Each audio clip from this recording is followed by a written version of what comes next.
Chorar nunca fez bem a ninguém, não importa como. É por isso que eu não choro.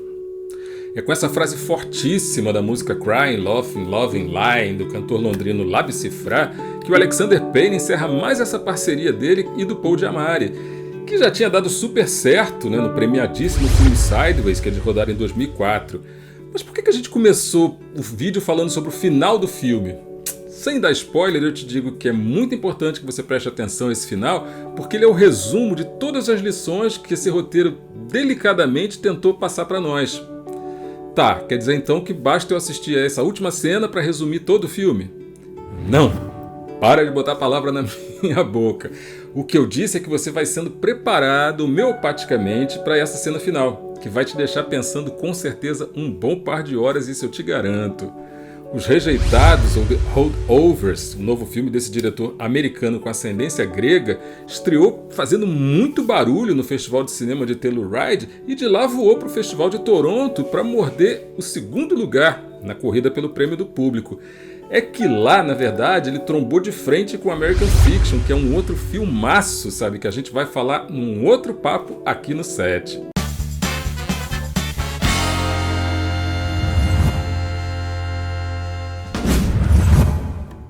A trama de Os Rejeitados ela rola em 1970 e destaca um trechinho da vida de um grupo de jovens endemoniados, com aquela manjada rebeldia sem causa que vem no chip da adolescência, e que pelas razões mais diversas, mas todas elas relacionadas às famílias, eles ficam confinados no colégio interno exatamente durante as férias de Natal. E o que já não era bom fica muito pior quando eles descobrem que eles vão ficar embaixo da asa do implacável Paul Hannon, interpretado pelo Paul Giamatti, que é um professor carrancudo, bad vibe pra caramba, que tem uma inteligência muito acima da média e zero sensibilidade para entender minimamente o que é convivência entre os seres humanos. E isso fica muito evidente desde o início do filme, que é um oba-oba gigantesco ali, que mostra os conflitos entre ele e os professores, entre ele e os funcionários do colégio, entre ele e os alunos, as respectivas famílias, enfim, uma confusão generalizada. Só que aos poucos, esse quórum vai diminuindo e ficam naquele prédio monumental só 3 pessoas. O professor Hannon, a Mary, que é a cozinheira, e o Angus Tully, que é o único aluno que não consegue dar um jeitinho de ser resgatado pela família na noite de Natal. Tudo começa com aquela velha sátira ao conflito de gerações que a gente já viu em filmes como Sociedade dos Poetas Mortos ou Mentes Perigosas, só que aqui o buraco é muito mais embaixo, porque se em Sociedade dos Poetas Mortos a gente se apaixonou pelo Robin Williams e em Mentes Perigosas o banho de talento veio pelo trabalho da Michelle Pfeiffer, em Os Rejeitados, não leva a mal não galera, mas a gente tem Paul Giamatti.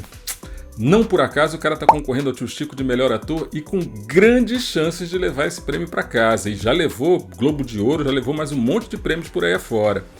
Aliás, esse trio de sobreviventes aí formado pelo Paul Giamatti, a Da'Vine Joy Randolph e o Dominic Sessa, ele ficou com o abacaxi de carregar o filme nas costas e resumir na história deles três os dramas que são vividos por todos aqueles que estavam lá na tela no início do filme.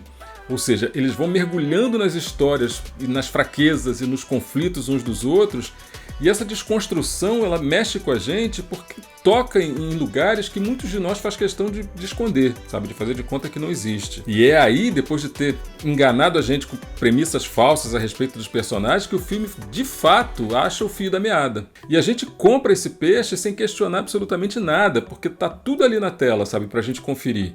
Só que ao longo de 2 horas e 15 de filme, as cascas vão derretendo e começa a ser possível a gente entender por que aquelas pessoas agem daquela forma. E fica tudo tão claro, sabe, tão bem explicado, que não tem como não quebrar aquele pré-julgamento que eu aposto que todo mundo faz quando conhece aquelas pessoas. O Giamatti defende esse professor de história aloprado de uma pequena cidade de Massachusetts com unhas e dentes. A caracterização do personagem é impecável e faz a gente se sentir de fato em 1970. Na real, o trabalho da direção de arte era exatamente para produzir coisas nesse sentido, era para ser assim mesmo, mas não deixa de ser surpreendente o trabalho de composição desse personagem. A Da'Vine Randolph tem muito menos espaço dentro da narrativa, mas consegue em pouquíssimos minutos de tela transmitir toda a dor daquela mulher que chora as suas próprias perdas, mas mesmo assim chama para si a responsabilidade de aproximar aqueles outros dois que batem de frente o tempo todo porque eles são muito parecidos e também porque eles estão vivendo os seus temporais particulares que, se a gente for comparar com os dela, são absolutamente nada. E aí, à medida que o filme vai avançando, essas circunstâncias acabam aproximando aqueles três e jogando luz no lado cômico e dramático das situações que acabam brotando daqueles conflitos pessoais de cada um. A gente ri, a gente chora, sabe, na mesma intensidade, vendo aquela mulher lutando por um lugar que deveria ser dela por excelência. Mas, sabe, diante dos desvios culturais tão enraizados, isso ainda era uma questão.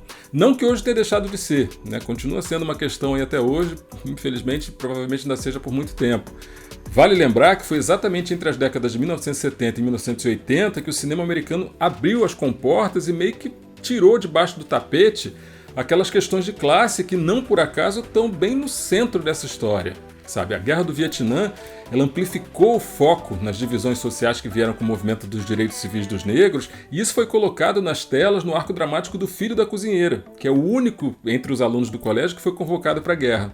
E aí o desenrolar dessa questão toda, todas as implicações disso, como é que essa coisa foi resolvida, você vai ter que conferir assistindo ao filme. Dominic Sessa, nesse primeiro trabalho para o cinema, ele deixa transparecer as emoções do personagem dele através dos olhos. Ele preparou o Angus Tully de um modo que deixa clara a semelhança que ele tem com o professor, mas com algumas notinhas de sanidade ali, talvez para não fazer com que a rejeição, né, que consta no próprio título acabasse detonando a credibilidade cênica do personagem dele. Tem bastante equilíbrio ali nas explosões dele, e a gente acaba torcendo pela comunhão daqueles dois, que são tão opostos, mas que são tão parecidos, porque acaba que um tem as respostas que o outro está procurando, né? Apesar do abismo etário que existe entre eles.